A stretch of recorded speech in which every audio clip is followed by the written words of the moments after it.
الحمد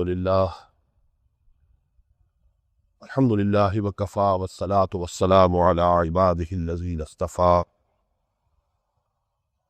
خصوصا على أفضلهم وخاتم النبيين محمد الأمين وعلى آله وصحبه أجمعين.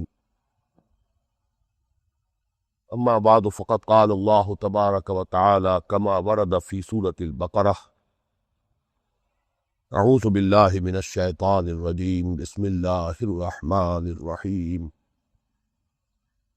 شهر رمضان الذي أنزل فيه القرآن هدى للناس وبينات من الهدى والفرقان فمن شهد منكم الشهر فليصم ومن كان مريضا أو على سفر فعدة من أيام أخر يريد الله بكم اليسر ولا يريد بكم العسر ولتكملوا العدة ولتكبروا الله على ما هداكم ولعلكم تشكرون.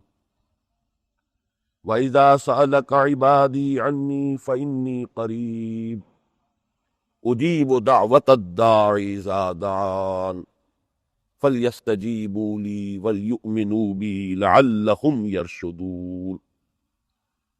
صدق الله العظيم. رب اشرح لي صدري ويسر لي أمري واحلل عقدة من لساني يفقهوا قولي. اللهم ربنا ألهمنا رشدنا وأعذنا من شرور أنفسنا. اللهم أرنا الحق حقا وارزقنا اتباعه وأرنا الباطل باطلا وارزقنا اجتنابه. آمین یا رب العالمین۔ پچھلے جمعے میں آپ کو یاد ہوگا روزے اور رمضان مبارک کی جو حکمتیں ہیں اور ان کے دو گنا پروگراموں سے جو مقاصد پیش نظر ہیں ان پر ہماری گفتگو جاری تھی۔ یوں کہا جا سکتا ہے کہ گفتگو کے 3 حصے مکمل ہو گئے تھے، چوتھا حصہ باقی تھا۔ تمہیداً تھوڑا سا عرض کر دوں، سورہ بقرہ کا 23واں رکوع ہے یہ، کہ جو کل 6 آیات پر مشتمل ہے، اور یہ معاملہ قرآن مجید میں صرف اس عبادت صوم کے ساتھ ہے کہ اس کے جملہ احکام، جملہ حکمتیں، پورا فلسفہ، سب کچھ یکجا آ گیا ہے ایک ہی جگہ پر قرآن مجید۔ ابتدائی حکم بھی، تکمیلی احکام بھی، حکمتیں بھی، درجہ بدرجہ۔ نماز کے بارے میں آپ کو معلوم ہے، حکم بے شمار مرتبہ آیا ہے، اس کے بعض احکام کسی جگہ آ گئے، بعض احکام کسی جگہ آ گئے، وضو اور تیمم کا کہیں معاملہ آ گیا ہے، اور اگر سفر کی نماز ہے یا خوف کی نماز ہے اس کا کہیں اور تذکرہ ہو رہا ہے۔ پورے قرآن میں، خاص طور پر یوں سمجھیے کہ مدنی قرآن میں پھیلا ہوا ہے۔ دیکھیں، حج کا معاملہ بھی بڑی تفصیل کے ساتھ سورہ حج میں بھی ہے، سورہ بقرہ میں بھی ہے، کم سے کم 2 جگہ تو ہے۔ باقی یہ کہ اس کا جو اصل حکم ہے، فرضیت حج، وہ سورہ آل عمران میں ہے، کم سے کم 3 جگہوں پر اس کا معاملہ بھی پھیلا ہوا ہے۔ لیکن یہ عبادت ایسی ہے کہ جس کی تمام چیزوں کو ان 6 آیتوں میں اللہ نے سمجھا۔ اس کے علاوہ تو صوم کا ذکر ہے، تو کہیں کفارے وغیرہ کے سلسلے میں وہ ایک کفارے کی شکل میں ہو جاتا ہے کہ اگر یہ نہ کر سکتے ہو تو اتنے روزے رکھ لو۔ اتنا ذکر تو قرآن مجید میں روزے کا آپ کو دوسرے مقامات پر مل جائے گا۔ باقی روزے سے متعلق کوئی بحث، کوئی موضوع پورے قرآن میں اور کہیں نہیں، یہ منفرد معاملہ ہے۔ اس لیے 6 آیات سے بڑی اہم ہے کہ ان پر غور و فکر کیا جائے، اس کا حق ادا کیا جائے۔ پھر خاص بات نوٹ کرنے کی یہ ہے کہ ان میں سے 4 آیتیں وہ ہیں جو لعلکم یا لعلہم پر ختم ہوتی ہیں۔ کتب علیکم الصیام کما کتب علی الذین من قبلکم لعلکم تتقون۔ شہر رمضان الذی انزل فیہ القرآن، یہ آیت پھر ختم ہوئی لعلکم تشکرون۔ اگلی آیت آئی لعلہم یرشدون، پھر آخری 6ٹھی آیت لعلہم یتقون۔ معلوم ہوا کہ مقاصد کی اہمیت اتنی ہے۔ ہم لوگ جو ہے ظواہر پر زیادہ زور دیتے ہیں، احکام کے اوپر تو ہماری توجہ ہوتی ہے، حکمتوں پر، مقاصد پر اس پر توجہ نہیں ہوتی، جبکہ قرآن مجید میں نسبت یہ نظر آ رہی ہے۔ احکام کی 1 آیت آئی ہے شروع میں، 1 آیت آئی ہے آخر میں، درمیان میں 185ویں آیت جو ہے اس کا بھی ایک حصہ احکام پر مشتمل ہے۔ لیکن یہ کہ یوں سمجھیے کہ 2.5 آیتیں احکام پر ہیں اور 3.5 آیتیں جو ہیں وہ در حقیقت حکمت، فلسفہ، مقاصد، اغراض کیا ہے، غایت کیا ہے، اس پر بحث کر رہی. تو اس سے کم ایک تاثر یا تصور قائم کیا جا سکتا ہے کہ حکمت و احکام میں ریشو پروپورشن کیا ہے قرآن مجید کے نزدیک. تو اس میں جو تین حصے میں بیان کر چکا ہوں وہ ذرا ذہن میں تازہ کر لیجئے.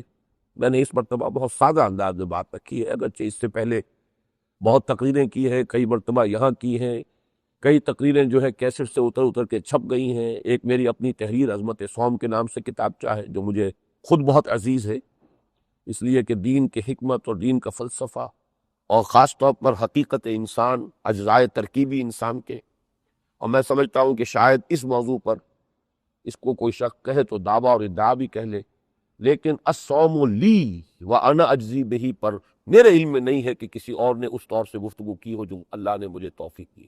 آخر سبق کیا ہے؟ نماز بھی تو اللہ کے لیے ہے، آخر الصلاۃ لذکری، اللہ کے لیے نہ ہو تو شرک ہو جائے گی. وہ تو اللہ کے لیے خلوص و اخلاص تو شرط ہے. حج بھی اللہ کے لیے ہے، زکوٰۃ بھی اللہ کے لیے انسان دیتا ہے. یہ کیا بات ہے؟ کیا صوم لی وانا اجزی بہی یا اجزا بہی، دو اس کی طرح ہے. روزہ خاص میرے لیے ہے اور میں ہی اس کا خود بدلہ دوں گا یا خود ہی میں اس کا بدلہ ہوں. اس پر میرے علم میں نہیں ہے کہ کسی نے وہ بات کی ہو کہ جو اللہ تعالیٰ نے جو مجھ پر منکشف کی ہے. اللہ کی طرف سے آتا ہے معاملہ، شرح صدر ہوتا ہے. وہ کتاب مجھے اس لیے بہت ہی عزیز ہے. اس کے علاوہ بھی میں نے ایک مرتبہ رمضان مبارک جو ہے کراچی میں بسر کیا تھا، تو 4 مختلف جمعوں میں 4 مختلف جو مساجد میں تقریریں کی، وہ بھی میثاق کا ایک خصوصی شمارہ شائع ہوا تھا. اس میں سے ایک جو ہے حقیقت دعا، اس کی جو تقریر تھی وہ اب دوبارہ ری ایڈٹ کر کے تازہ میثاق میں چھپ گئی. تو کتابچے ہیں کئی ہیں، لیکن اور تقریریں بہت کی ہیں. اس مرتبہ میں نے جیسا کہ عرض کیا بہت سادہ اور مختصر کرنے کی کوشش کی.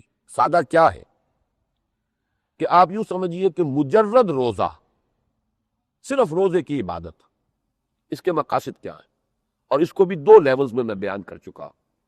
ابھی اسلام کو ذہن سے نکال دیجئے.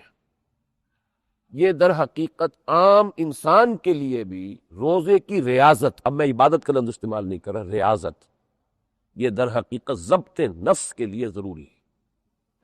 انسان کو اپنے نفس پر کنٹرول، ضبط نفس، سیلف کنٹرول، کہ جو اینیمل انسٹنکٹس ہیں ہمارے اندر، حیوانی تقاضے جو ہیں، ہماری اپنی جو ہماری سیلف، ہماری خودی، ہماری انا اس پر قابو یافتہ ہو، ہم اپنے حیوانی جبلتوں کے غلام بن کر نہ رہ جائیں. ضبط نفس جس میں یہ نہیں ہے وہ کوئی کام نہیں کر سکتا، کوئی بڑا کام نہیں کر سکتا. پھر تو یہ ہے کہ زندگی اسے گزارے گی، وہ زندگی نہیں گزارتا. زندگی اسے بسر کر رہی ہوتی ہے، وہ زندگی نہیں بسر کرتا، اس لیے کہ وہ تو حیوانی جبلت کے تحت جی رہا ہے. تو یہ تو انسانی سطح پر ہے ضبط نفس، سیلف کنٹرول. جن میں یہ نہیں ہے، میں نے پھر عرض کیا، نہ کوئی خیر کا کام کر سکتے ہیں، نہ کوئی شر کا بڑا کام کر سکتے ہیں. شر کے کام بھی بڑے بڑے جو جن لوگوں نے کیے ہیں، وہ ہٹلر ہو، وہ چنگیز ہو، وہ کوئی اور ہو، آخر ان لوگوں میں کوئی صلاحیتیں ہوتی تھی تو انہوں نے کوئی کام کیے. بڑے بڑے فتنے جنہوں نے اٹھائے ہیں، ان میں بھی کوئی صلاحیت ہوتی تھی، ذہانت ہوتی تھی، تو ہی فتنے اٹھتے ہیں. ابو الفضل اور فیضی کے بغیر دین الہی کا فتنہ نہیں اٹھتا، اور حکیم نور دین بھیروی کے بغیر قادیانیت کا فتنہ نہیں اٹھتا. یہ تو بہرحال صلاحیتوں والے لوگ ہوتے ہیں. غلط رخ پر چلے گئے، ایول جینیس ہو گیا، فتنہ اٹھا دیا. وہی اگر صلاحیت اور ذہانت اور فطانت صحیح رخ پر آ گئی، اس سے خیر وجود میں آ جائے. اور یہ کہ وہ محض ذہانت اور فطانت بھی نہیں، اس کے ساتھ یہ کہ محنت مشقت، اور محنت مشقت وہی کر سکتا ہے جو اپنی حیوانی جبلتوں کے اوپر قابو یافتہ، راتوں کو جاگ سکے، بھوکا رہ سکے، ٹیمپٹیشن کو ریزسٹ کر سکے. تو گویا کہ محض روزہ خالص انسانی سطح پر ضبط نفس، سیلف کنٹرول. البتہ جب یہی شے ایک بندہ مومن کی زندگی میں آئے گی تو اسی ضبط نفس کا نام تقویٰ ہے. اب تقویٰ در حقیقت وہی ضبط نفس ہے کہ اللہ کا ایک بندہ جس نے اللہ کو مان لیا کہ میرا رب ہے، محمد کو مان لیا وہ اللہ کے رسول ہے صلی اللہ علیہ وسلم، رضیت باللہ ربا وبمحمد رسولا وبالاسلام دینا، میں راضی ہو گیا اس پر کہ اللہ میرا رب ہے، محمد اس کے رسول ہے، اور اسلام میرا دین. اب راضی تو ہو گیا، لیکن یہ کہ نفس کا تقاضا تو کچھ اور ہے. قرآن کہتا ہے یہ حرام ہے، نفس کہتا ہے کہ نہیں مجھے تو سر اس کی طلب ہے، میں تو چاہتا ہوں کہ ہو. ہے نا کشمکش. اب اگر ضبط نفس ہے تو بندہ مومن جب اپنے نفس کو کنٹرول کرے گا، کیوں کرے گا؟ تاکہ اللہ کے حکم کی پابندی کر سکے. اسی کا نام تقویٰ ہے. اس لیے قرآن مجید میں جو ذکر ہوا شروع، وہ یہ ہوا کتب علیکم الصیام کما کتب علی الذین من قبلکم لعلکم تتقون. تو یہ گویا کہ مجرد روزے کے بارے میں دو لیولز کے اوپر دو جملوں میں بات واضح ہو سکتی ہے کہ روزے کی ریاضت ہر انسان کے لیے قطع نظر اس سے کہ وہ مسلمان ہے یا غیر مسلم، مومن ہے یا کافر، ضبط نفس کا فائدہ اس کو مل جائے گا اس ریاضت سے۔ جب کوئی مسلمان بندہ مومن جو ہے وہ یہ عبادت کرے گا، اب عبادت کا لفظ استعمال کیا بجائے ریاضت کے، تو اب اس کا نتیجہ کیا ہوگا؟ تقوی حاصل ہو جائے گا اس۔ اب آئیے جو رمضان کا روزہ ہے، شہر رمضان الذی انزل فیہ القرآن، ایک ریاضت کی حیثیت سے کوئی سا مہینہ بھی فرض کیا جا سکتا تھا، یا جیسے کہ حضور نے فرمایا کہ بہترین روزہ جو ہے وہ حضرت داؤد کا روزہ ہے، وہ یہ کہ ایک دن روزہ رکھو، ایک دن لاغا کرو، ایک دن افطار کرو۔ یہ ان کا جو بھی ان کے ہاں، اب ہمیں نہیں معلوم رمضان مبارک کے روزے تو ان پر فرض نہیں تھے سابق امت میں، روزوں کا کیا نظام تھا، کیونکہ یہ رمضان تو ہے نزول قرآن کا مہینہ، ابھی تو قرآن نازل ہی نہیں ہوا، تو رمضان کے روزے تو نہیں تھے۔ اب کیا تھا مجھے معلوم نہیں ہے، لیکن یہ کہ حضرت داؤد جو ہے وہ نفلی روزے اس طور سے رکھتے تھے، ایک دن رکھا ایک دن نہیں رکھا، اب اس کو حضور نے فرمایا کہ یہ سب سے اعلیٰ شکل ہے۔ اور اگر ہمیشہ کوئی شخص روزہ رکھے گا تو وہ گویا کہ اس نے روزہ رکھا ہی نہیں، کیونکہ وہ تو روٹین بن گیا اس کا۔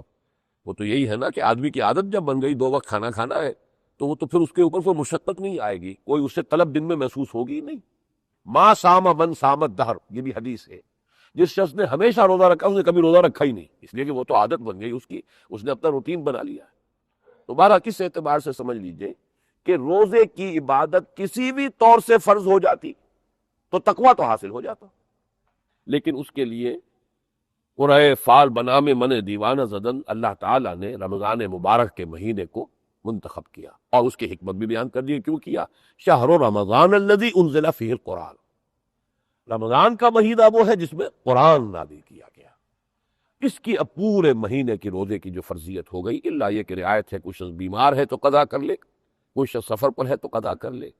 اب اس سے کس شے کا اضافہ ہوا، وہ میں 2 حدیثیں آپ کو سنا چکا ہوں کہ حضور نے جس طریقے سے کہ اس کو پیرلل رکھا ہے، اگرچہ جہاں تک شریعت کا حکم ہے دن کا روزہ رکھنا رمضان میں فرض ہے، جعل اللہ صیامہ فریضۃ وقیام لیلہ تطوعا، یہ اس خطبے میں جو ہم نے بہت کافی شائع کیا، آج بھی اس کا اعلان ہوگا، 4 ورقہ جو ہے ہم نے بڑی تعداد میں شائع کیا ہے تاکہ آپ حضرات بھی ان چیزوں کو لوگوں تک پہنچانے کا ذریعہ بنے۔ تو وہ 100 کے پیکٹ بنا کر لائے گئے ہیں تاکہ آپ انہیں خریدیں، لاگت سے بھی کم قیمت پر ہم مہیا کریں گے، پھر جا کے لوگوں کو دیجیے، شاید کسی کے دل میں کوئی بات اتر جائے، آپ کے تھوڑے سے خرچے سے کیا پتہ کسی کی زندگی کا رخ ہی بدل جائے، کچھ پتہ نہیں ہوتا کس وقت لوہا گرم ہے اور کس وقت کی کوئی چھوٹی سی چوٹ جو ہے وہ بھی اس کے اوپر پورا ایک امپریشن جو ہے قائم ہو جائے۔ اس لیے اس کے لیے ہم نے ہمیشہ کیا، اس مرتبہ بھی کیا ہے۔ بہرحال وہ جو خطبہ حضور نے دیا تھا، حضرت سلمان فارسی رضی اللہ تعالیٰ عنہ اس کے راوی ہیں کہ شعبان کے آخری دن حضور نے ہمیں خطبہ دیا، یا ایھا الناس قد اظلکم شہر عظیم شہر مبارک شہر فیہ لیلۃ خیر من الف شہر، لوگو متوجہ ہو جاؤ، تم پر سایہ فگن ہو گیا ہے ایک بہت عظمت والا مہینہ، بہت برکتوں والا مہینہ، وہ مہینہ جس میں ایک شب وہ بھی ہے جو 1000 مہینوں سے افضل ہے، لیلۃ القدر خیر من الف شہر۔ تو بڑا طویل خطبہ ہے، وہ طویل حضور کے خطبہ تو اسے خطبہ طویل کہا جائے گا، ہماری تقریریں تو گھنٹوں کی ہوتی ہیں، حضور کے خطبے مختصر ہوتے تھے، عربی زبان ہے، صحابہ کرام کے دلوں کے اوپر بات سیدھی جا کر تیر کی طرح لگتی تھی، از دل خیزت بر دل ریزت، کوئی حجاب زبان کا تو تھا نہیں، لہٰذا وہاں تو بہت مختصر اور جامع بات ہوتی تھی۔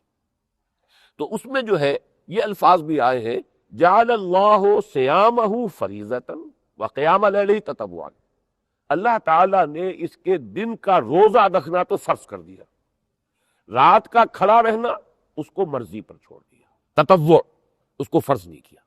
اس کی حکمت بھی میں بیان کر چکا ہوں، انسانوں کی ایسی تعداد بھی ہوتی ہے کہ جن کو بمشکل اپنی جو ہے معاش کے لیے جو ہے دن بھر مشقت کرنی پڑتی ہے، ان کے لیے یہ چیز قابل برداشت نہیں ہے کہ ساری رات جاگے، سارا دن روزہ رکھے، ساری رات یا رات سے اکثر حصے میں جاگے، جیسے کہ ابتدا میں پہلے فرض کیا گیا تھا، قم اللیل الا قلیلا نصفہ او انقص منہ قلیلا او زد علیہ ورتل القرآن ترتیلا، اور دوسرے رکوع میں پھر فرمایا سورہ مزمل کے ان ربک یعلم انک تقوم ادنی من ثلثی اللیل ونصفہ وثلثہ وطائفۃ من الذین معک، اے نبی ہم جانتے ہیں کہ آپ اور آپ کے ساتھیوں میں سے بہت سے ہیں جو آدھی رات، 2/3 رات، کم سے کم تہائی رات کھڑے رہتے ہیں، لیکن علم ان لن تحصوہ، اللہ جانتا ہے اس کی پابندی نہیں کر سکو گے، آخر انسان ہو، ہم نے بنائے ہیں، ہم جانتے ہیں انسان کے کیا تقاضے کیا کمزوریاں، لہذا اس کے اندر تخفیف کر دی۔ تو سب لوگوں کے لیے یہ ممکن نہیں ہے کہ پوری پوری رات جاگ سکیں، لہذا اس کو تتمع رکھ دیا، لیکن یہ کہ اس میں بھی قیام لیل ہی، اس کی رات کا قیام، وہ بہرحال 1 گھنٹے کی تراویح جو ہے وہ اس کے مقصد کو پورا کرنے والی بات نہیں ہے۔ البتہ یہ پھر حکمت صحابہ ہے، حکمت خلفائے راشدین میں شمار کیجئے۔ یہ حضرت عمر رضی اللہ تعالیٰ عنہ کا معاملہ ہے کہ انہوں نے اس طور سے نظام پھر بعد میں بنا دیا، ورنہ جب تک کوئی نظام نہیں تھا اب کوئی شخص 2/3 رات بھی کھڑا رہتا تھا، کوئی جو ہے آدھی رات کھڑا ہوتا تھا، وہ چل رہا تھا معاملہ۔ کوئی ایسے بھی ہوں گے جو بالکل ہی محروم رہ جاتے، اس لیے کہ ظاہر بات ہے جب فرضیت نہیں ہے، نفل ہے یا ابھی اس کے لیے کوئی حکم نہیں ہے۔ تو حضرت عمر رضی اللہ تعالیٰ عنہ نے جب دیکھا کہ مسجد نبوی میں علیحدہ علیحدہ جماعتیں بنی ہوئی ہیں، کوئی وہاں کھڑے ہوئے کوئی وہاں کھڑے، اور یہ میں نے نقشہ دیکھا ہے، سن 70 کا پورا رمضان مبارک مسجد نبوی میں نے ادا کیا تھا، پورا کیا تھا پورا رمضان، تو وہاں پھر دیکھا تھا رات کو تراویح ہو جاتی تھی، آخری عشرے میں پھر قیام اللیل ہوتا تھا، تہجد کے وقت ایک قرآن ختم ہوتا تھا اس قیام اللیل میں، ایک تراویح میں، درمیان میں بھی لوگ اپنے طور پر کھڑے ہوتے تھے، خاص طور پر یہ بخاری حفاظ جو ہے، بخارا سے جو لوگ آئے تھے 1917 کے ریولوشن کے بعد، پھر جب روس نے قبضہ کیا ہے ان تمام ریاستوں پر جو اب آزاد ہوئی، آزاد تو خیر اب بھی نہیں ہے، دوبارہ روس ان میں اپنے پنجے گاڑ رہا ہے، اور رات ہی کی خبر تھی کہ اب ایک ایک کر کے جارجیا میں تو اس نے منوا لیا ہے کہ اس کے بیسس جو ہے رشیا کے وہ برقرار رہیں گے، ایک ایک کر کے وہ ٹیکل کر رہے ہیں ان کو، یوکرین کے ساتھ بھی کوئی معاملہ ہو گیا ہے، جارجیا کے ساتھ بھی ہو گیا ہے، تو چنانچہ ایران کی عین سرحد کے ساتھ تو روس کا جو ہے وہ تسلط جیسے پہلے تھا اب بھی قائم رہے گا۔ بہرحال وہ میری اس وقت کی گفتگو کا موضوع نہیں ہے، لیکن یہ کہ نیم آزاد یہ حکومتیں جو ہوئی ہیں، یہ اس وقت جب ان پر قبضہ کیا تھا روس نے تو بہت سے مسلمان ہجرت کر کے چلے گئے، پہلے وہ ہندوستان آئے، ہندوستان سے پھر بہت سے لوگ جو ہیں عرب چلے گئے، اس وقت تک کوئی پابندی امیگریشن پر تھی نہیں، وہاں پہ کوئی حالات ایسے اچھے تھے ہی نہیں، تیل نکلا ہی نہیں تھا، لہذا کوئی پابندی، یہ سب حضرات جا کر وہاں پر آباد ہو گئے۔ تو میں نے سن 70 میں وہ نقشہ دیکھا تھا، اب تو نظر نہیں آتے، میں نہیں جانتا کس وجہ سے، لیکن بخاری حضرات جو ہے سمرقند اور بخارا کے حفاظ اور قاری اور نمازی جو ہے، یہ معلوم ہوتا تھا کہ چھائے ہوئے ہوتے تھے پوری رات اس مسجد نبوی کے اندر، اس لیے کہ مسجد نبوی صرف رمضان مبارک میں رات کو کھلی ہوتی ہے، ورنہ باقی 11 مہینے عشاء کے تھوڑی دیر بعد بند اور پھر تہجد کے وقت کھلتی ہے، لیکن رمضان میں وہ پوری رات کھلی رہتی۔ تو یہ نقشہ میں نے اپنی آنکھوں سے دیکھا، کچھ لوگ وہاں کھڑے ہیں، کچھ وہاں کھڑے ہیں، کچھ وہاں کھڑے ہیں، کسی قاری کے پیچھے سن رہے ہیں۔ تو حضرت عمر نے اسی قسم کا نقشہ دیکھا تھا، جب طے کیا کہ بھی ایسے نہیں، ایک امام کے پیچھے 20 رکعتیں تو پڑھ ہی لیا کرو سب لوگ، اس سے پھر یہ نماز تراویح بن گئی، جس کو ہم یہ کہیں گے کہ جو ایک عربی زبان کا مقولہ ہے، ما لا یترک کلہ لا یترک کلہ، اگر کوئی شے کل کی کل حاصل نہ ہو سکے تو پوری کی پوری چھوڑ بھی دینی نہیں چاہیے، جتنی مل سکے، ساری رات نہیں کھڑے رہ سکتے تو 1 گھنٹہ تو نکالو، 1.5 گھنٹہ تو نکالو، اور وہاں کی نماز 1 گھنٹے کی نہیں ہوتی، زیادہ کی ہوتی ہے، وہ بڑے آرام سے پڑھتے ہیں۔ یہ تو ہمارے ہاں قاریوں کا مقابلہ ہوتا ہے کہ کون 20 منٹ میں فارغ کرتا ہے اور کون 25 میں کرتا ہے، اس کا مقابلہ تو اس کا اس میں ہوتا ہے، وہاں ایسی بات نہیں ہے، بہت عمدہ پڑھتے ہیں۔ بہرحال اس کا جو ہے معاملہ کیا، اور اصل میں جو مقصد ہے جس کو سامنے اگر رکھنا ہے، رمضان مبارک اور روزے کی برکت سے صحیح طور پر اگر فیض یاب ہونا ہے، تو پھر شکل وہی ہے جو حضور نے بیان کی ہے، جس کے لیے بھی ممکن ہو، جو بھی اس کی شکل پیدا کر سکے۔ میں نے عرض کیا تھا کہ ہر شخص جو سرکاری ملازم ہے، 1 مہینے کی ارنڈ لیو اسے ملتی ہے سال میں، اس کام کے لیے فکس کر لے، رمضان میں لے، رمضان کے مہینے میں اس پورا مہینہ جو ہے وہ اسی کام میں لگائے، دن میں آرام بھی کر لے، اور یہ کہ روزہ رکھے اور رات کو جو ہے رات پر جو ہے کھڑا رہے، قرآن مجید کے انوار کو اپنے اندر جذب کرے۔ تو یہ ہے تیسرا لیول، کہ جیسے کہ اس حدیث میں فرمایا من صام رمضان ایمانا واحتسابا غفر له ما تقدم من ذنبه، من قام رمضان ایمانا واحتسابا غفر له ما تقدم من ذنبه، جس نے رمضان میں روزہ رکھا، اب روزہ بھی ظاہر بات ہے دن کے ایک حصے کا تو نہیں ہے، پورے دن کا ہے، اور من قام رمضان جو رمضان میں کھڑا رہا، اب وہ کھڑا رہنا بھی رات کا کسی 1 گھنٹے کا تو نہیں، وہ تو پھر رات کا اکثر حصے کا تو ہونا چاہیے۔ تو یہ شکل جو ہے پیرلل جس انداز میں متوازی انداز میں بات آئی ہے، اسی طریقے سے جیسے وہ حدیث ہے حضرت عبداللہ ابن عمرو بن العاص فرماتے ہیں رضی اللہ تعالی عنہما کہ حضور نے فرمایا الصیام والقرآن یشفعان للعبد، روزہ اور قرآن بندے کے حق میں شفاعت کریں گے۔ یقول الصیام، روزہ یہ عرض کرے گا بارگاہ خداوندی میں، اے رب پروردگار، منعتہ الطعام والشہوات بالنہار، میں نے تیرے اس بندے کو دن کے وقت اس کے کھانے پینے سے اور شہوت سے روکے رکھا، فشفعنی فی، یہ میری وجہ سے روکا رہا، روزہ کہہ رہا ہے میری وجہ سے روکا رہا کھانے پینے سے، اپنی شہوت سے، تو میری شفاعت اس کے حق میں قبول فرما۔ وَيَقُولُ القرآن، اور قرآن کہے گا منعتہ النوم باللیل، میں نے اسے رات کو سونے سے روکے رکھا، اب وہ رات کو سونے سے روکے رکھنا جو ہے 1 گھنٹے کی نماز جو ہے تراویح کی، اس سے تو اس کا کوئی حق، کوئی مناسبت ہی نہیں، کوئی ریشو پروپورشن ہی نہیں۔ وہ تو میں نے پچھلی مرتبہ بھی عرض کیا تھا، آج کو 11 بجے سے پہلے سوتا کون ہے؟ اور تراویح سے تو فارغ ہو جاتے ہیں 10 بجے، 10 بجے بھی کہاں، میرا خیال ہے کہ 7:30 شروع کریں گے، 9 سوا 9 فارغ ہوں گے سب سے، عشاء بھی اور تراویح بھی ہر چیز سے فارغ۔ تو یہ جو حال ہے، تو یہ در حقیقت ان احادیث کا کسی بھی درجے میں کوئی حق ادا نہیں ہوتا۔ اس کا حق تو اسی طور سے ادا ہوگا کہ رات کے اکثر حصے میں انسان قرآن کے ساتھ جاگے۔ اب اس سے معلوم ہوا کہ ان دونوں چیزوں کو جب جمع کر دیا گیا تو یہاں بھی 2 لیول ذہن میں رکھیے۔ پہلا لیول کیا ہے؟ دن کا روزہ، روزے کا حاصل تقویٰ، اور تقویٰ قرآن سے کی ہدایت سے استفادے کی شرط لازم ہے، اس لیے کہ فرمایا گیا سورہ بقرہ کے بالکل شروع میں ھدی للمتقین، یہاں تو فرمایا گیا شہر رمضان الذی انزل فیہ القرآن ھدی للناس وبینات من الھدی والفرقان، رمضان کا مبارک مہینہ وہ ہے جس میں قرآن نازل کیا گیا، اور قرآن کیا ہے؟ لوگوں کے لیے، پوری نوع انسانی کے لیے ہدایت ہے، اور ہدایت کی بھی اور حق و باطل کے امتیاز کی بھی واضح اور بین نشانیاں ہیں، بینات من الھدی والفرقان۔ تو یہاں تو کہا گیا ھدی للناس، لیکن سورہ بقرہ کے شروع میں فرمایا ھدی للمتقین، اس لیے کہ ہے تو اپنی جگہ پر تو اس کے اندر تمام نوع انسانی کی ہدایت کا سامان موجود ہے، لیکن استفادے کے لیے شرط ہے تقویٰ، اس کے اندر طلب ہوگی، جو ہدایت کا طالب ہوگا، جو واقعتاً نیک نیتی سے خلوص قلب سے چاہے گا کہ وہ ہدایت کا راستہ اس پر کھلے، اس پر قرآن اپنی ہدایت کھولے گا۔ جو شخص جو ہے اس سے ضلالت کا طالب ہوگا، اگر نیت میں کجی ہے تو یہ قرآن اسے اور کج کر دے گا۔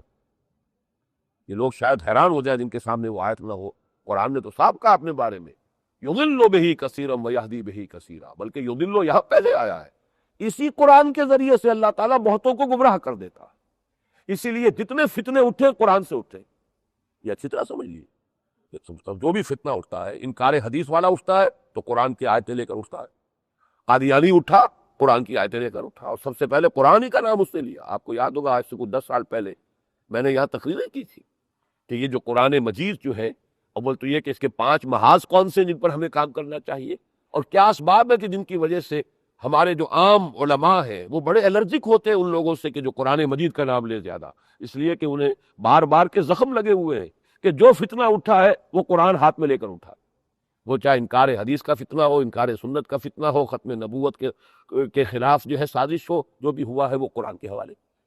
جیسا کہ میں نے عرض کیا، اتنا بڑا وہ مفسر تھا ابو الفضل کہ جس نے تفسیر لکھی تھی قرآن کی بغیر نقطے کے، یعنی یوں سمجھیے کہ عربی زبان کے جو حروف الفابیٹس، اس میں ایسا ہی ہوگا کہ آدھے سے کم ہوں گے جن پہ نقطہ نہیں ہے، کم سے کم یہ کہ آدھے تو ہوں گے نا، یعنی پوری تفسیر ایسی لکھ دی ہے کہ جس میں کوئی ایسا حرف نہ آئے جو نقطے والا ہے، بے نقط۔ کتنا بڑا عالم فاضل، کتنا بڑا عربی زبان کا ماہر ادیب، فصاحت و بلاغت کا کیا علم ہوگا، اور اس کی تفسیر کے بارے میں میں نے آج تک نہیں پڑھا کہ اس پر کسی نے گرفت کی ہو کہ اس نے کوئی غلط بات کہی، ایسی تفسیر لکھ لینا۔ لیکن یہ کہ پھر وہی ہے جس نے کہ دین الہی کا فتنہ اٹھایا۔ اکبر تو در حقیقت یوں سمجھیے کہ اس کا وہ سیاسی مقصد تھا دین الہی سے، لیکن یہ کہ اس کو دین الہی تصنیف کرنے والے اور فتنے اٹھانے والا وہ تو در حقیقت ابو الفضل اور فیضی 2 بڑے چوٹی کے علماء تھے۔ اس حوالے سے قرآن جو ہے یضل بہ کثیرا ویہدی بہ کثیرا، اللہ تعالیٰ اسی قرآن کے ذریعے سے بہتوں کو گمراہ کر دیتا ہے، اسی قرآن کے ذریعے سے بہتوں کو ہدایت دیتا ہے۔ اب فرق کیا ہوگا؟ آپ کی طلب کیا ہے؟ آپ ضلالت کے طالب ہیں، ضلالت ملے گی، ہدایت کے طالب ہیں، ہدایت ملے گی۔ تو ہدایت کی طلب ہے وہ تقویٰ ہے، ھدی للمتقین۔ تو اب یہ گویا کہ وہ تیسرا لیول جو میں نے کہا تھا کہ 2 لیول تو ہوئے مجرد روزے کے بارے میں، روزہ چاہے کسی غیر مسلم کے لیے ہو، ضبط نفس اس کی ایک ریاضت ہے، سیلف کنٹرول کی ایک مشق ہے۔ نمبر 2، ایک بندہ مومن کے لیے یہ تقویٰ کے حصول کا ذریعہ ہے، اس لیے کہ بندہ مومن اپنے نفس کو کنٹرول میں لا کر پھر اللہ کے سامنے جھکانا چاہتا ہے، تو نفس کو کنٹرول میں لائے گا تو جھکائے گا نا، اگر نفس ہی اس کے قابو میں نہیں ہے تو وہ کیا جھکائے گا اس کو۔ تو یہ تو مجرد روزے کی بات ہو گئی۔ روزہ اور رمضان ملا تو دن میں روزہ، رات کو قرآن مجید کے ساتھ، چونکہ رمضان جو ہے نزول قرآن کا مہینہ ہے تو اس کا پہلا مقصد سمجھ میں آ گیا، دن میں روزے سے تقویٰ حاصل کرو، اور رات کو کھڑے ہو کر اب اس کیفیت میں کہ تقویٰ کی کچھ پونجی آپ کے پاس ہے، اب قرآن مجید کو اس ظرف کے اندر اتارو، جذب کرو اپنے اندر، اپنے باطن میں۔ لیکن ظاہر بات ہے کہ یہ باطن میں جذب کرنا، اس میں سے اگرچہ میں اس کا بالکل منکر نہیں ہوں، قرآن مجید کے جو فیوز ہے، جو برکات ہے، اس کا ایک حصہ وہ بھی ہے جو بغیر سمجھے بھی حاصل ہو سکتا ہے، اس لیے کہ اس کا اپنا ایک غنا ہے، اس کی اپنی ایک ملکوتی موسیقی ہے، اس کی اپنی ایک تاثیر ہے۔ آپ کو معلوم ہے کہ انسان جو ہے چاہے الفاظ کوئی نہ ہو، ایک دھن ہے، وہ دھن پر بھی تو آپ جو ہے وہ وجد میں آ جاتے ہیں، محض دھن ہے، اس میں الفاظ تو کوئی نہیں، اس میں فہم کا تو کوئی تعلق نہیں۔ موسیقی اپنی جگہ ایک بڑی مؤثر شے ہے، بلکہ شراب کی طرح تاثیر ہے اس کی، اسی لیے اس کو حرام کیا گیا۔ جیسے شراب جو ہے اس کو حرام کیا گیا اس لیے کہ در حقیقت وہ ایک طرح کا نشہ ہے، موسیقی بھی نشہ ہے، اس کے اندر بھی وہ کیفیت موجود ہے کہ انسان کے شعور اور اس کے ارادے کے درمیان ایک فصل قائم کر دے۔ اسی لیے حضور نے فرمایا ہے الغنا تنبت النفاق فی القلب کما ینبت الماء الزرع، جیسے پانی جو ہے بارش کا پانی وہ کھیتی کو جما دیتا ہے زمین میں، اسی طرح یہ غنا جو ہے یہ موسیقی نفاق کو دل میں جما دیتی ہے۔ اور نفاق در حقیقت ان دونوں چیزوں کے علیحدہ ہو جانے کا نام ہے، لما تقولون ما لا تفعلون، قول کچھ اور ہے فعل کچھ اور ہے، ان دونوں کو ڈسکنیکٹ کر دینا۔ ایک یہ ہے کہ آدمی جو کہہ رہا ہے وہی کر بھی رہا ہے، ایک یہ کہ نہیں کہہ کچھ رہا کر کچھ رہا ہے، تو یہ در حقیقت نفاق ہے۔ اور یہ موسیقی، یہی وجہ ہے کہ فوج میں جو موسیقی سے کام لیا جاتا ہے، آدمی چلا جا رہا 50 میل چلا دیا ہے آپ نے دھن کے اوپر اور اسے تکان کا احساس نہیں ہوا، وہ تو جب منزل پہ جائے گا تو معلوم ہو گیا ٹوٹ گیا ہوں، لیکن جب تک وہ موسیقی کا نشہ ہے اس بیٹ آف ڈرم کے ساتھ چلتا چلا جائے گا۔ یہ در حقیقت وہی ایک طرح کی نشہ ہے، جیسے کہ شراب کے بارے میں قرآن کہتا ہے کہ اس میں فائدے کا پہلو بھی ہے۔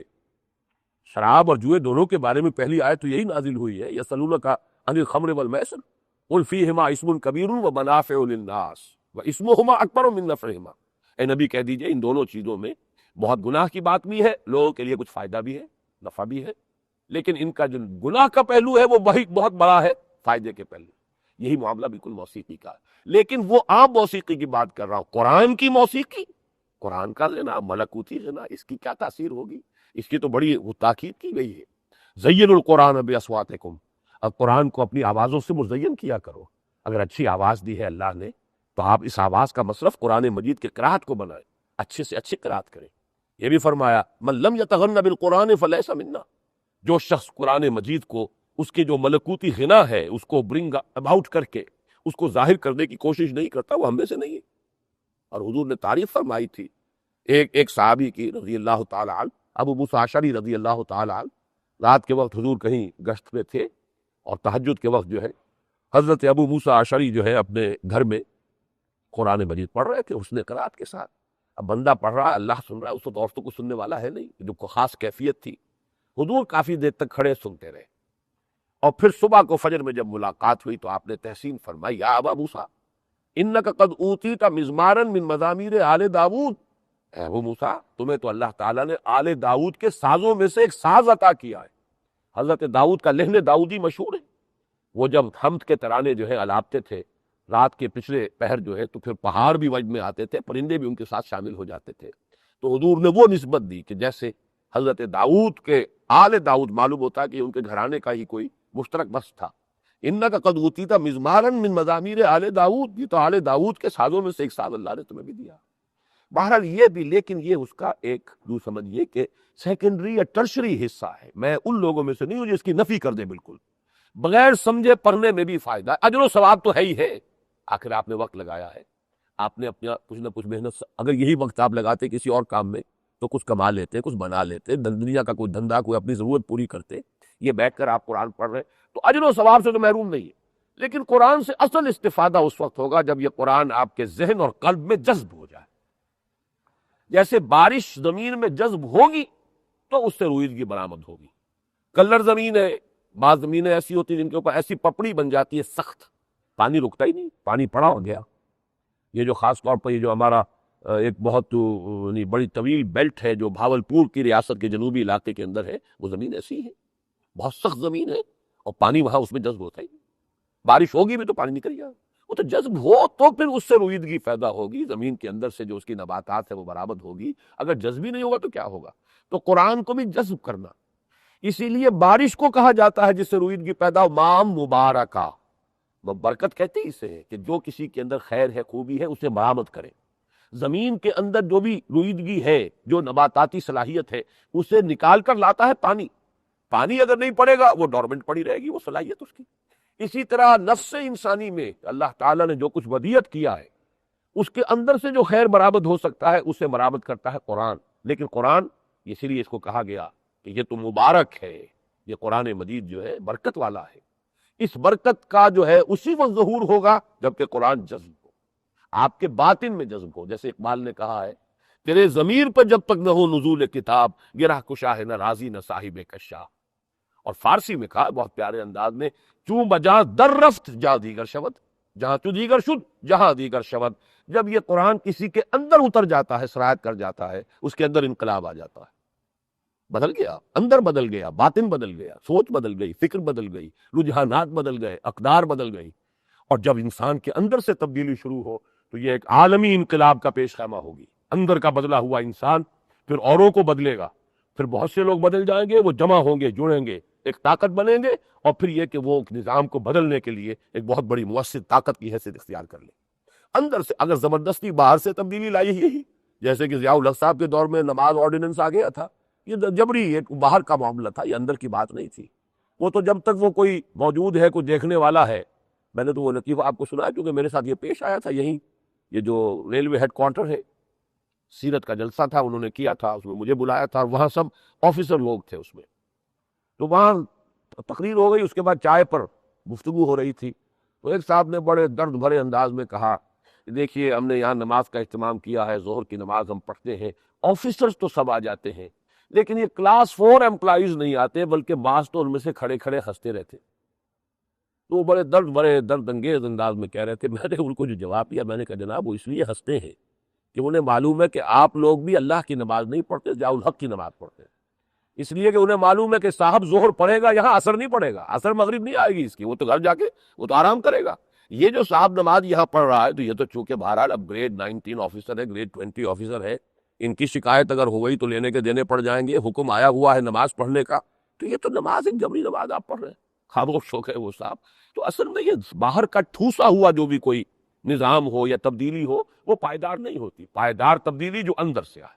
چوں بجاں در رفت جہاں دیگر شود، جہاں تو دیگر شد جہاں دیگر شود. اب یہ ہو گیا گویا کہ قرآن مجید اور رمضان مبارک اور اس کے ساتھ روزے کی یہ تمام برکات کو جب جمع کیا گیا تو اس کا نتیجہ کیا نکلا؟ یہ تھرڈ لیول ہوا ہماری گفتگو کا کہ دن کا روزہ اگر وہ خلوص و اخلاص سے رکھا گیا ہے، اس کی بھی شرائط ہے، پچھلی مرتبہ میں بیان کر چکا ہوں. روزہ بھی رکھا ہوا، رشوت بھی لے رہے، روزہ بھی رکھا ہوا، جھوٹ بھی بول رہے، تو یہ تو پھر روزہ ہے ہی نہیں، یہ تو فاقہ ہے، اس کو روزہ نہ کہیے. اور یہ میں نہیں کہہ رہا، فاقہ حضور نے فرمایا، کم من صائم لیس لہ من صومہ الا الجوع. کتنے ہی روزہ رکھنے والے ایسے ہیں جنہیں اپنے روزے سے سوائے بھوک اور پیاس کے کچھ حاصل نہیں ہوتا، روزہ تو رکھا ہی نہیں. اور دوسری حدیث، من لم یدع قول الزور والعمل بہ فلیس للہ حاجۃ ان یدع طعامہ وشرابہ.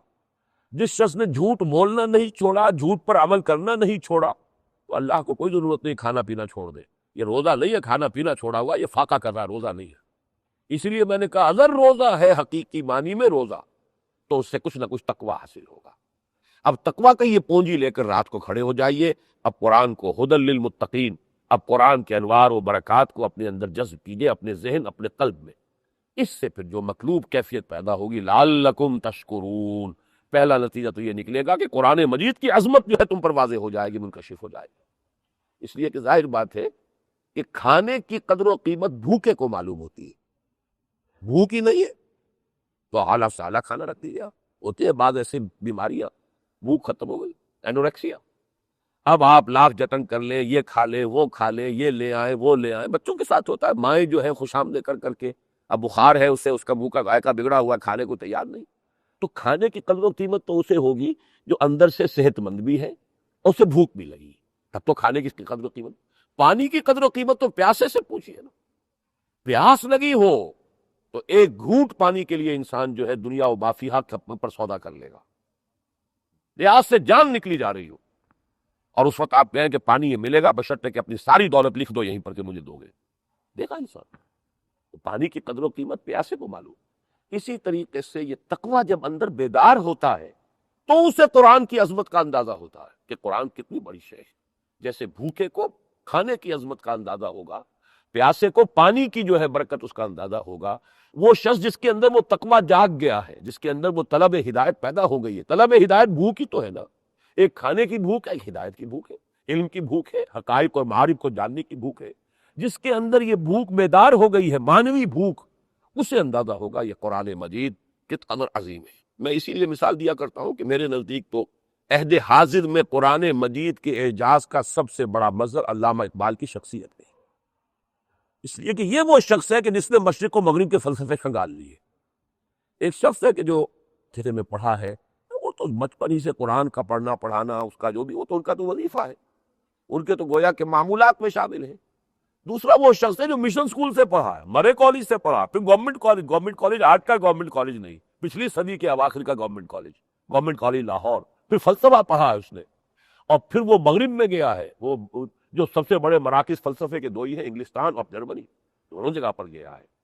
اس سب کو پڑھانے کے بعد پھر اگر اسے قرآن مجید کی عظمت کا احساس ہوا ہے کہ نہ کہیں جہاں میں اما ملی، جو اما ملی تو کہاں ملی، میرے جرم خانہ خراب کو تیرے عفو بندہ نواز میں، میرے علم کی پیاس کو آسودگی کہیں نہیں ملی، ملی تو قرآن مجید سے بھی، تو معلوم ہوا کہ واقعتاً قرآن مجید کا یہ اعجاز ثابت ہو گیا کہ یہ صرف عرب کے بدوؤں کے لیے نازل نہیں ہوا تھا، بلکہ یہ تو در حقیقت پوری نوع انسانی کے لیے ہدایت ہے۔ 20ویں صدی عیسوی کا ایک حکیم الامت، ایک شاعر مشرق، ایک عظیم فلسفی، اس کو بھی اس کا عظمت کا احساس ہوگا کہ ہدایت ہے تو یہاں ہے، جائی جاست، یہ ہے جگہ کہ جہاں سے ہدایت مل سکتی ہے، تو وہ ہے در حقیقت ایک ثبوت۔ وہ گویا کہ اس دور میں اعجاز قرآنی کا سب سے بڑا ایک مظہر ہے علامہ اقبال کی شخصیت۔ اب آئیے جو اصلی لیول ہے، جو چوتھا لیول ہے، اس کی حکمت جو زیادہ جا کر کھلتی ہے وہ کہاں؟ وہ ہے اصلی اگلی آیت، وَإِذَا سَأَلَكَ عِبَادِي عَنِّي فَإِنِّي قَرِيبٌ أُجِيبُ دَعْوَةَ الدَّاعِ إِذَا دَعَانِ فَلْيَسْتَجِيبُوا لِي وَلْيُؤْمِنُوا بِي لَعَلَّهُمْ يَرْشُدُونَ۔ آیت جس کا پھر مانوی توئی وانا عجیب ہے، یہ خاص روزہ میرے لیے ہے، یہ حدیث قدسی ہے، اللہ تعالیٰ نے فرمایا ہے، جس کو کہ حضور نے نقل کیا ہے۔ حدیث قدسی اسی لیے عام احادیث اور قرآن مجید کے مابین ایک شے سمجھی جاتی ہے، اس لیے کہ حدیث قدسی میں حضور فرماتے ہیں اللہ نے یہ کہا، وہ گویا کہ کلام الہی ہے، یہ حقیقت ایک حدیث کے لیول سے اس کا لیول اونچا ہو گیا ہے، حدیث قدسی ہے، اس کے الفاظ یہ ہے کہ ہر جو نیک عمل ہے انسان کا، اس کا جو ہے اجر ملے ہم کا ہے، فَإِنَّهُ لِي وَأَنَا أَجْزِي بِهِ أَوْ أُجْزَى بِهِ، اس لیے کہ خاص روزہ میرے لیے ہے اور میں ہی اس کی جزا دوں گا خود، یا در حقیقت یہ بھی دوسری اس کی قرات ہے اور اس کو اس طرح بھی پڑھا گیا وَأَنَا أُجْزَى بِهِ، میں خود ہی اس کا بدلہ۔ اس حقیقت کو سمجھنے کے لیے یہ ہے در حقیقت سب سے گہری سطح عظمت صوم، بلکہ عظمت صیام و قیام رمضان مبارک، ان دونوں کو جمع کر کے اگر سمجھے گے کہ حکمت کیا ہے، اور یہ بات سمجھ میں نہیں آ سکتی جب تک کہ آپ یہ نہ جان لیں کہ انسان کا وجود ایک مرکب وجود ہے، اس میں ایک حیوان بھی ہے اور ایک فرشتہ بھی ہے، اس کا ایک روحانی وجود ہے، وہ روحانی وجود جو بہت پہلے پیدا کیا گیا تھا۔ ہمارے زبان میں جو الفاظ ہیں ازل اور ابد، وہ بھی کوئی ہمیشہ کے لیے کوئی لفظ ہمارے پاس نہیں ہے، قریب قریب، اسی لیے قرآن مجید خالدین فیہا ابدا، خلود کو بھی ابدیت کے معنی میں لیا جاتا ہے، پھر ابدا، تم کچھ تصور کر سکتے ہو تو کر لو۔ بہرحال بالکل ابتدا تو کوئی اللہ تعالیٰ ہی کی ذات کی ہے اور کسی شے کی ہے ہی نہیں، قدیم تو ذات ایک ہی ہے کہ ہمیشہ سے تو وہی ہے۔ البتہ یہ کہ ارواح انسانیہ اور ملائکہ کی تخلیق ہوئی تھی سب سے پہلے، اور میں اس میں ماننے کو تیار ہوں، وہ حدیث قدسی، وہ جو حضور نے فرمایا کہ اول ما خلق اللہ نوری، حدیث قدسی نہیں، یہ حدیث ہے، سب سے پہلے اللہ نے جو پیدا کیا تو وہ میرے نور کو، یعنی میری روح کو پیدا کیا۔ ملائکہ کی تخلیق اور ارواح انسانیہ کی تخلیق نور سے ہوئی ہے، یہ عالم امر کی چیزیں ہیں، ورلڈ کا فزیکل کریشن کا آغاز نہیں ہوا تھا۔ عالم خلق اور عالم امر یہ دو علیحدہ معاملات ہیں۔ عالم امر کا مسئلہ یہ ہے کہ اس میں ٹائم ایلیمنٹ ہے ہی نہیں، اسی لیے فرمایا ہے کہ انما امرہ اذا اراد شیئا فانما یقول له کن فیکون، اس کے امر کی شان تو یہ ہے کہ کن اور وہ ہو گئے، نو ٹائم ایلیمنٹ۔ جبکہ آسمان اور زمین اس نے 6 دنوں میں بنا، سن کا وہ 9 مہینے کے اندر جا کر اس کی تخلیق مکمل ہوتی ہے، وہ نطفہ ہے، پھر مضغہ ہے، علقہ ہے، مضغہ ہے، پھر اس میں ہڈیاں بن رہی ہیں، وہ سب کچھ ہو رہا 9 مہینے لگے۔ عالم خلق میں time element is always involved, عالم امر میں no time element whatsoever, instantaneous, جو بھی اللہ تعالیٰ کا حکم ہوتا ہے فوری طور پر اس کا ظہور ہو جاتا ہے۔ تو ملائکہ اور ارواح انسانیہ یہ عالم امر کی چیزیں، اسی لیے وہ جو مسئلے ہو جاتے ہیں نا کہ روح کے بارے میں جب باتیں ہوتی سمجھ میں نہیں آتی، کیسے ہو سکتا ہے؟ فرض کیجئے کہ حضور نے فرمایا جس نے مجھے خواب میں دیکھا مجھے کو دیکھا، کس کو دیکھا؟ اگرچہ اس حدیث کے بارے میں یہ اختلاف تو ہے، اور میں اسی رائے کا قائل ہوں جن حضرات کی محتاط رائے یہ کہ اس کے مخاطب صرف صحابہ ہیں، اس لیے کہ صحابہ نے حضور کو اپنی ان آنکھوں سے دیکھا ہوا تھا، اور حضور نے فرمایا کہ شیطان میری صورت نہیں بنا سکتا، لہذا جب خواب میں مجھے دیکھو گے تو مجھے کو دیکھو۔ لیکن صحابہ تو آئیڈینٹیفائی کر سکتے تھے کہ یہ شکل جو ہے وہی ہے حضور کی یا نہیں ہے۔ جس نے ان آنکھوں سے حضور کو نہیں دیکھا ان کو شیطان دھوکہ دے سکتا ہے کہ میں محمد ہوں صلی اللہ علیہ وسلم، یا یہ کہ کوئی اور شخص کہہ دے یہ حضور وہاں تشریف فرمائے، اور وہ شخص جو دیکھ لیتا ہے پھولے نہیں سماتا سمجھتا واقعی میں حضور ہی کی زیارت سے مشرف ہو گیا ہوں۔ کسی غیر صحابی کے لیے اس کی قطعیت اور حتمیت ثابت نہیں ہے، یہ صرف صحابہ کے لیے انہوں نے ان آنکھوں سے دیکھا ہوا، اس لیے کہ حضور نے دلیل یہ دی ہے، اس لیے کہ شیطان میری صورت نہیں بنا سکتا۔ تو حضور کی صورت جنہوں نے دیکھی ہے وہ پہچان لیتے تھے وہ حضور ہی تھے۔ لیکن اس وقت مسئلہ یہ نہیں تھا، مسئلہ یہ تھا کہ اگر فرض کیجئے کہ 10 صحابہ یا 20 صحابہ کو ایک رات خواب میں حضور کی زیارت ہو رہی ہے، تو یہ 10 کہاں سے آ گئے حضور؟ یہ معاملہ ارواح کا ہے، اس کو آپ اجساد کے اوپر کبھی قیاس نہ کیجیے۔ حضور صلی اللہ علیہ وسلم مدینے میں ہے اور کوئی صحابی فرض کیجئے کہ کسی اور جگہ گئے ہوئے یمن میں گئے ہوئے ہیں اور انہیں زیارت ہو رہی ہے، کس کی زیارت ہو رہی ہے؟ حضور تو مدینے میں تشریف فرمائے۔ تو ارواح کے معاملے کو اجساد پر کبھی قیاس نہ کی۔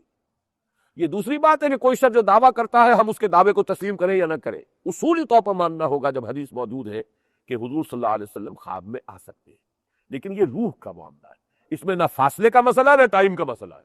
آنے واحد میں ایک روح یہاں اور یہاں سے عرش معلیٰ پر بھی پہنچ سکتی، آنے واحد میں، اس کے اندر کوئی ٹائم ایلیمنٹ نہیں۔ تو یہ بات پہلی سمجھ لیجئے کہ یہ انسانی ارواح ملائکہ کے ساتھ ان کی تخلیق کی گئی، کوئی جسم نہیں تھے، جس کا ذکر سورہ اعراف میں ہے کہ تمام ارواح انسانیہ سے پھر اللہ نے ایک عہد لیا، الستو بربکم قالوا بلی، میں تمہارا رب ہوں یا نہیں؟ پروردگار ہمیں تسلیم، تو ہمارا رب ہے، ہم تیرے بندے۔ یہ عہد ہم کر کے آئے ہیں، میں بھی، آپ بھی، ہر شخص کر کے آیا ہے، اور تمام انسان آدم سے لے کر قیامت تک آخری انسان جو دنیا میں آئے گا سب کی ارواح موجود ہے۔ پھر عالم خلق ہوا ہے، پھر بگ بینگ کا آغاز ہوا ہے، پھر جو بھی وہ فوٹونز وجود میں آئے اور وہ ہیٹ جو ہے نہ معلوم کتنی تھی، trillions of degree centigrade کی ہیٹ تھی، پھر وہ ٹھنڈی ہوئی ہے، پھر مختلف مراحل سے گزر کر پھر یہ عالم خلق نے جو شکل اختیار کی ہے۔ اب انسانی وجود جو ہے، حیوانی وجود، انسان کے یہ جسم یہ وجود میں آ رہے ہیں، اور ایک ایک جسم کے ساتھ، ایک ایک حیوان انسانی کے ساتھ اس کی وہ روح انسانی بھی لا کر شامل کر دی جاتی ہے، یہ ہے انسان۔ تو انسان کے لیے جو شیخ سعدی نے شعر کہا، آدمی زیادہ طرفہ معجون است، فرشتہ سرشتہ وز حیوان، یہ ایک معجون مرکب ہے، آدمی زیادہ انسان جو ہے اس میں حیوان بھی ہے اور اس میں فرشتہ بھی ہے۔ یہ جو روح ہے ملکوتی ہے، ہمارا روحانی وجود، یسألونک عن الروح قل الروح من امر ربی، یہ در حقیقت ان دو کا مجموعہ ہے۔ نمبر 2، ان دونوں میں تضاد ہے۔ روح آسمان کی طرف پرواز کرنا چاہتی ہے، اپنے مرکز کی طرف مائل پرواز تخص، اس لیے کہ وہ تو وہاں کی شے ہے، یہاں کی شے نہیں ہے، اور یہ جسم حیوانی وجود زمین کی طرف کھینچتا ہے آپ کو، زمینی خواہشات، زمینی تمنائیں، زمینی آرزوئیں، سینشول گریٹیفیکیشنز، ان کی طرف اس کا جسم یہ کشمکش ہے جو آپ کے اندر ہے۔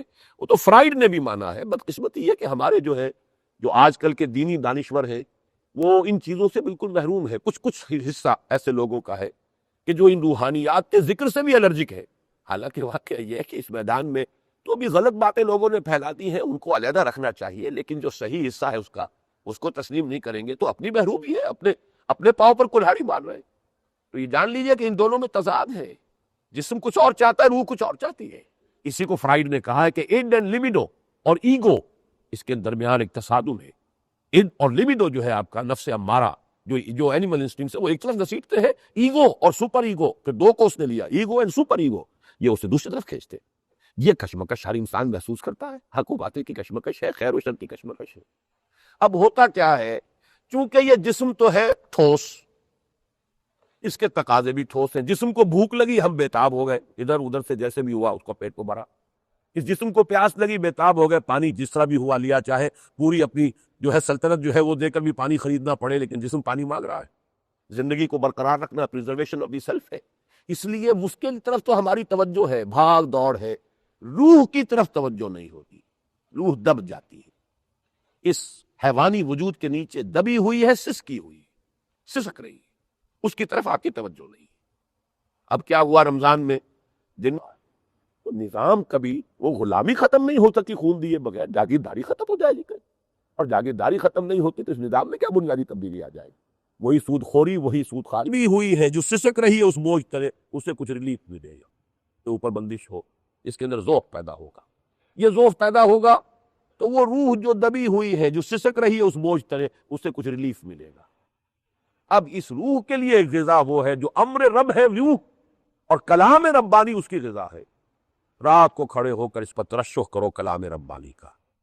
یہ چونکہ ہم وطن ہے، ایک شخص ایک ہے شاہ صاحب، وہ بڑا پیارا انداز اختیار کیا کرتے ہیں، قرآن اور انسانی روح یہ گرائی ہے۔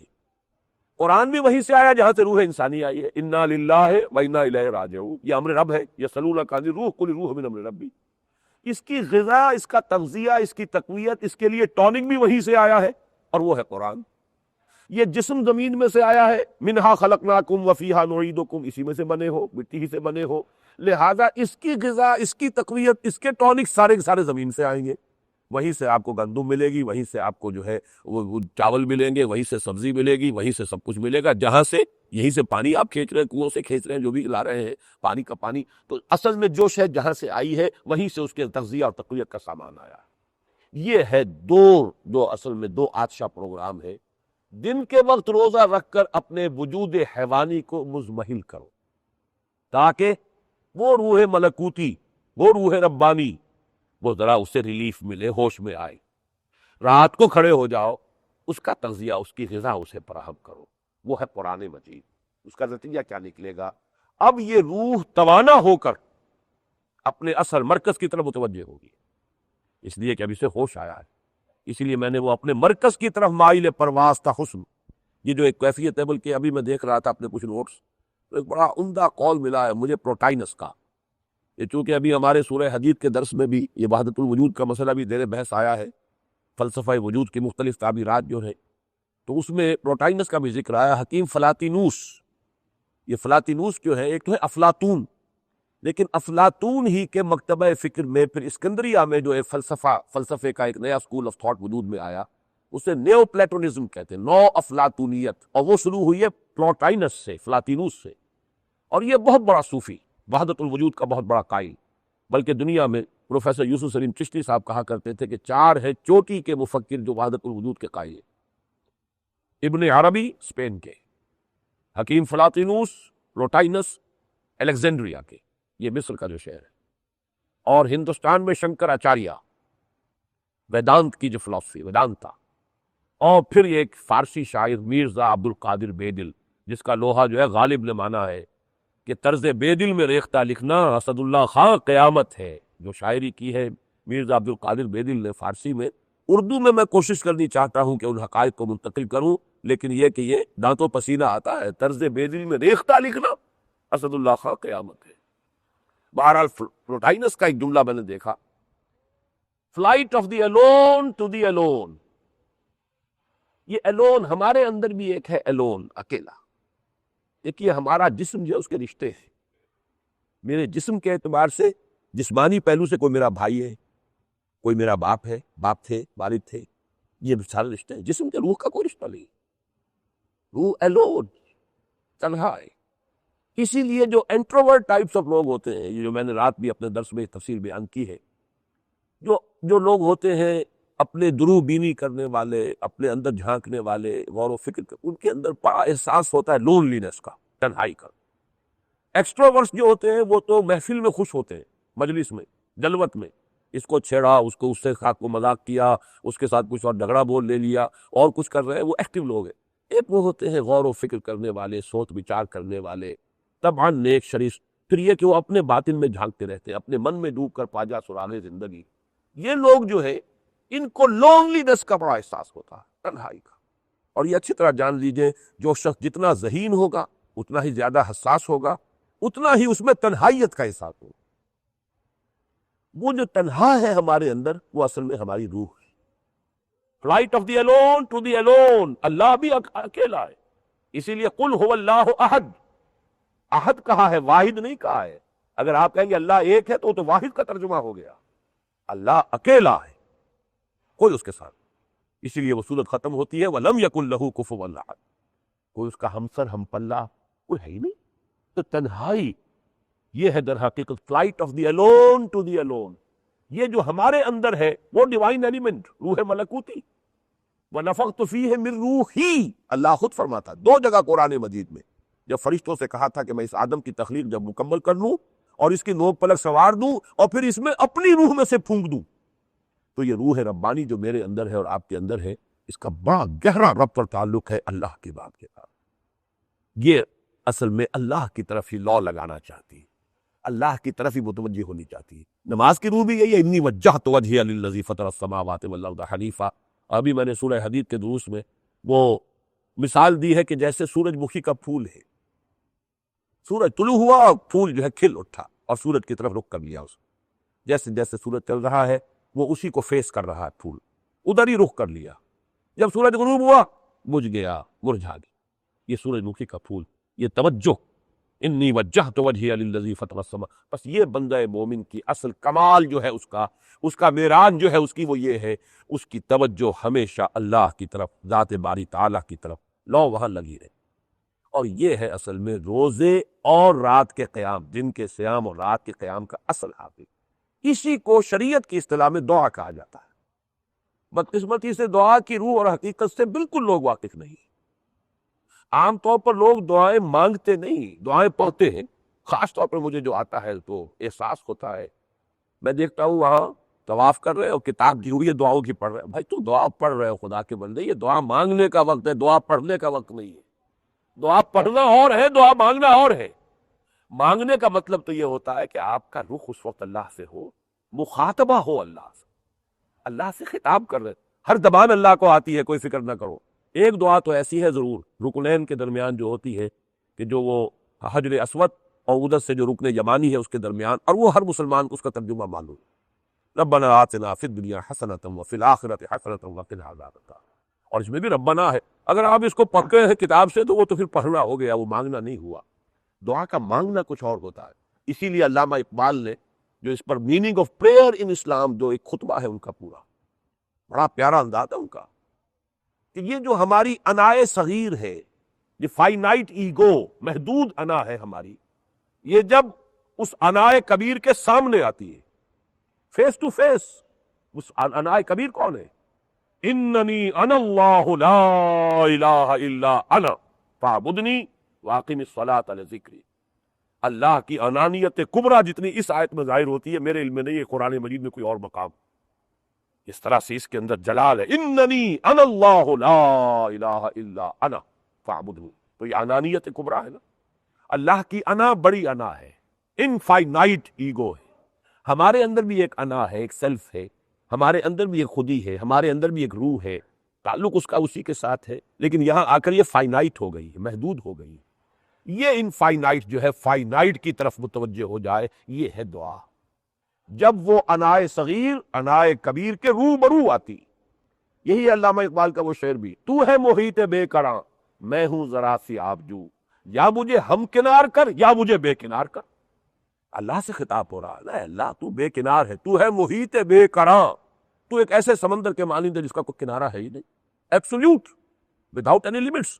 میں بھی ہوں تو صحیح، چھوٹی سی آبجو ہوں، چھوٹی سی ایک یہ جو ہے چشمہ چل رہا ہے، انا میرے اندر بھی ہے. اب 2 ہی راستے ہیں، یا تو مجھے اپنے ساتھ ملا لے، اگر مل جاؤں گا یہ فنا ہے، اگر مل جاؤں گا تو جب آپ اس لامحدود کے اندر مل گئے تو آپ بلا محدود ہو گئے، یا مجھے علیحدہ رکھنا ہی ہے تو مجھے بھی بے کنار کر. میں اس لمٹس کے اوپر جو ہے میں قانے ہونے کو تیار نہیں. تو ہے محیط بے کراں میں ہوں ذرا سی آبجو، یا مجھے ہم کنار کر، اپنے ساتھ متحد کر لے، یا مجھے بے کنار کر. یہ ہے اصل میں تو یہ flight of the alone to the alone Plotinus کے انداز میں اس فائنائٹ ایگو کا انفائنائٹ ایگو کے روبرو آ جانا، یہ اقبال کے الفاظ میں شعری انداز میں یہ ہے. باقی 2 شعر میں کیونکہ انہی دنوں اپنے کچھ نوٹس دیکھ رہا تھا تو اقبال کے 2 شعر اور عجیب پڑھنے کو ملے ہیں. اگرچہ یہ ذرا مسئلہ ایسا ہے کہ یہ شاید سب لوگوں کی ذہنی سطح اور ذوق کے شاید مناسب نہ ہو، لیکن ایک خاص، چونکہ اب یہ شعر بھی سنا دیا ہے میں نے آپ کو تو یہ شعر بھی سن لیجئے. مرا دل سوخت بر تنہائی ہو، اللہ تنہا ہے نا، الون، قل هو اللہ احد. تنہا، تو تنہائی جو ہے، میرا مرا دل سوخت بر تنہائی ہے، میرا دل جلتا ہے، مجھے صدمہ ہوتا ہے کہ اللہ اکیلا ہے۔ کنم سامان بزم آرائیے ہوں، میں اس کے لیے بزم بنانے کی کوشش کر رہا ہوں۔ یہ جو انسانی خودی ہے، اس کی اگر تعمیر ہو صحیح رخ پر، تو یہ در حقیقت اللہ کی بزم بنے گی، اللہ کی وہ تنہائی ختم ہوگی۔ مرا دل سوخت بر تنہائی ہوں، کنم سامان بزم آرائیے ہوں، مثال دانہ می کارم خودی را، میں اپنی خودی کو، میں اس کی کاشت کر رہا ہوں، میں اسے پروان چڑھا رہا ہوں، مضبوط کر رہا ہوں۔ کس لیے؟ برائے او نگہ دارم خودی را، اپنی روح، اپنی خودی، اپنی روح کی جو میں تقویت اور تغذیہ اور اس کو میں ڈیولپ کر رہا ہوں، یہ تاکہ اللہ کی تنہائی جو ہے وہ ختم ہو جائے۔ برائے او نگہ دارم خودی را، یہ سارے جو معاملات ہیں یہ سمجھیے کہ یہ ہے وَإِذَا سَأَلَكَ عِبَادِي، جب انسان کی وہ روح بیدار ہوتی ہے اور وہ اپنے اصل مرکز کی طرف رجوع کرنا چاہتی ہے، پھر اس میں ایک جذبہ پیدا ہوتا ہے، رب سے کیسے ملوں، کیسے ہم کلام ہوں، کیسے گفتگو ہو، کیسے مخاطبہ ہو۔ چنانچہ اتفاق کی بات ہے، پتہ نہیں کسی اور کا تجربہ ہے یا نہیں، ہمارے ہائی اسکول میں، ہائی اسکول جو تھا گورنمنٹ ہائی اسکول حصار کا، میں نے چونکہ اکثر وقت جو ہے اپنا ہائی اسکول کا وہی گزارا ہے، کچھ مہینے 5ویں جماعت میں تھے وہ سرسے میں تھے، کچھ مہینے 10ویں جماعت کے ہانسی میں تھے، باقی سارا وقت گزرا ہے، اور وہاں صبح کی جو پریئر تھی وہ یہی تھی ہمیشہ، مجھ کو ہے تیری جستجو، مجھ کو تیری تلاش ہے، خالق میرے کہاں ہے تو، مجھ کو تیری تلاش ہے۔ یہ ہم نظم جو ہے وہ پڑھا کرتے تھے صبح کی پریئر۔ اب بہرحال اس وقت تو سمجھ میں نہیں آتے تھے یہ بات کیا ہے، جیسے کہ بہت سے اشعار سعدی کے جو ہے وہ اب سمجھ میں آتے ہیں، پڑھتے ہوئے اس وقت بھی تھے، لیکن ان کی گہرائی، ان کی عظمت جو ہے وہ تو جیسے جیسے انسان کی اپنی ذہنی سطح اونچی ہوگی تبھی تو اس کو صحیح جو ہے اس کا اندازہ ہوگا، تبھی وہ اپریشیٹ کر سکے گا۔ بہرحال یہ جو جستجو ہے، اس کا بھی میں نے ایک جملہ ابھی اپنے دروس میں سنایا ہے، ایک بہت بڑے فلسفی کا، یہ بروہی صاحب نے مجھے سنایا تھا، انٹر کانٹیننٹل، یہ قریبی ہے، اس نے ان کی ملاقات میں گیا تھا ایک دفعہ ملنے، تو کسی فلسفی نے اللہ تعالیٰ کی طرف سے تعبیر کرتے ہوئے یہ الفاظ کہے، You would not have searched for me unless you had possessed me in the very beginning۔ یہ جو انسان میں طلب ہے، خدا کی تلاش ہے، خالق میرے کہاں ہے تو، یہ اس لیے ہے کہ پہلے تمہاری ملاقات ہوئی بھی ہے۔ الستُ بربکم قالوا بلی، وہ آشنائی تو ہے نا، اگر یہ نہ ہوا ہوتا واقعہ تو تمہارے اندر یہ طلب ہی نہ ہوتی، خواہش ہی نہ ہوتی، پھر تو صرف پیٹ کی خواہش ہوتی اور بطن کی اور فٹ کی خواہشیں ہوتی۔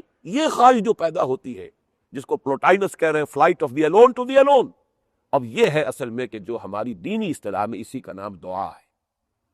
اسی لیے فرمایا حضور نے صلی اللہ علیہ وسلم، الدعاء مخ العبادہ، الدعاء هو العبادہ، دعا ہی تو عبادت کا جوہر ہے، دعا ہی تو اصل عبادت ہے۔ اگر یہ دعا ہی حاصل نہ ہوئی، 17 رکعتیں پڑھ لی ہیں نماز عشاء کی، ایک لمحہ بھی حضوری کا نصیب نہیں ہوا، ہم کلامی کا نصیب نہیں ہوا، وہ تو پیرٹ لائک جو پڑا ہوا دبا دب رکعت کے بعد رکعت ڈھیر لگ گئے، 17 پوری ہوئی اور گئے اپنے دھندے میں، نماز پڑھی گئی، اجر و ثواب ہو گیا، لیکن وہ مخاطبہ تو ہوا ہی نہیں، دعا نصیب نہیں ہوئی۔ اس حوالے سے جان دیجئے کہ یہ جو روزہ ہے در حقیقت اس کی جو سب سے زیادہ گہری سطح ہے، یا دوسرے اعتبار سے کہیں گے بلند ترین سطح ہے، وہ یہ ہے کہ انسان کے اندر حقیقتاً اللہ کی طرف ایک رجوع، اللہ کی طرف توجہ، روح انسانی جو ہے وہ اپنے برکت کی طرف مائی ہو، اس کے ساتھ ایک مخاطبہ پیدا ہو جائے۔ یہ ہے اسی لیے اس روزے اور رمضان کے ذکر میں یہ آیت آئی، حالانکہ اس میں نہ روزے کا ذکر، نہ رمضان کا ذکر، نہ قرآن کا ذکر۔ وَإِذَا سَأَلَكَ عِبَادِي عَنِّي فَإِنِّي قَرِيبٌ، جب میرے بندے تم سے، آپ سے اے نبی، میرے بارے میں پوچھے، انہیں بتا دیجئے میں قریب ہی ہوں، کہیں دور نہیں۔ نحن اقرب الیہ من حبل الورید، مجھ سے مخاطب ہونے کے لیے پہاڑوں پر جانے کی ضرورت نہیں، غاروں میں جانے کی، دھولی رمانے کی ضرورت نہیں، دل کے آئینے میں ہے تصویر یار، جب ذرا گردن جھکائی دے، یہ تم متوجہ تو ہو، ہم تو مائل بکرم ہے، کوئی سائل ہی نہیں، راہ دکھلائیں کسے رہ رب منزل ہی نہیں۔ اور اس اعتبار سے جان دیجئے یہ سب سے بڑا میگنا کارٹا ہے تاریخ انسانی کا، اس لیے کہ ہیومن ایکسپلائٹیشن، اس کا جہاں ایک راستہ وہ رہا ہے کہ بادشاہوں نے اور راجاؤں نے انسانوں کو لوٹا اور کھسوٹا، ان سے خراج لیے اور ان کے گارے پسینے کی کمائی جو ہے، خون پسینے کی کمائی سے اپنے ایوان سجائے، وہاں دوسری ایکسپلائٹیشن مذہبی انداز میں ہوئی ہے، وہ یہ کہ یہ استھان ہے، یہ فلاں بزرگ کی جگہ ہے، یہ ان کی قبر ہے، ہم ان کے پجاری ہیں اور ہم ان کے پروہت ہیں اور ہم ان کے مجاور ہیں، ہماری مٹھی ذرا گرم کرو تو پھر ان تک تمہاری بات پہنچے گی، ان تک پہنچ گئی تو بات پہنچ جائے گی وہاں تک۔ یہ ہے سب سے بڑی ایکسپلائٹیشن، اور یہ تمام پے سے چلتے ہیں۔ پنڈت، پجاری، پادری، پروہت اور پیر، لفظ پیر بھی اسی پے سے بنا ہے۔ یہ ساری پیری مریدی جو ہو رہی ہے وہ در حقیقت سے کیا ہے؟ وائٹیشن۔ ان کثیرا من الاحبار والرہبان لیاکلون اموال الناس بالباطل، یہ احبار اور رہبان کی اکثریت جو ہے لوگوں کا مال باطل طریقے سے ہڑپ کرتے ہیں۔ یہ ایکسپلائٹیشن کا سب سے بڑا ذریعہ ہے۔ اور ذریعہ کیوں ہے؟ اجی اب تو گناہ گار ہیں، ہماری تو دعا نہیں ہے، بزرگ ہیں ان کے پاس جائیں، ان سے دعا کرائیں گے۔ دل کو تمہارے لگی ہوئی ہے، اس کے تو دل کو لگی ہوئی نہیں ہے، اس سے کیا دعا کرانے جا رہے ہیں؟ کیوں نہیں اللہ سے مخاطب ہوتے خود؟ اللہ سے خود اس لیے مخاطب نہیں ہوتے کہ دل بے ایمان ہے، معلوم ہے کہ حرام خوری میں نے چھوڑنی نہیں ہے، اللہ سے بات کروں تو کیسے کروں؟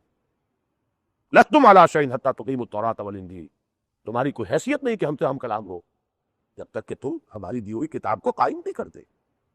تمہارا منہ نہیں ہے، چونکہ نیت بھی ہے اس کے اندر بے ایمانی ہے کہ ہم نے تو چھوڑنے نہیں ہے، نہ حرام خوری چھوڑنی ہے، نہ اپنے دھندے چھوڑنے ہیں، نہ اپنے روز و شب کے انداز چھوڑنے ہیں، نہ اپنی معاشرت چھوڑنی ہے، نہ اپنی معیشت کو بدلنا ہے۔ لہذا کوئی اور ہماری طرف سے دعا کر دے، یہی ہے نا، کچھ پیسے اس کو دے دیں گے، کچھ چڑھاوا چڑھا دیں گے، کچھ چادر چڑھا دیں گے، کچھ اور کر دیں گے، وہ حرام کی کمائی میں سے کچھ حصہ ان کو بھی دے دیں گے، کمیشن جو ہے وہاں تک بھی پہنچ جائے گا۔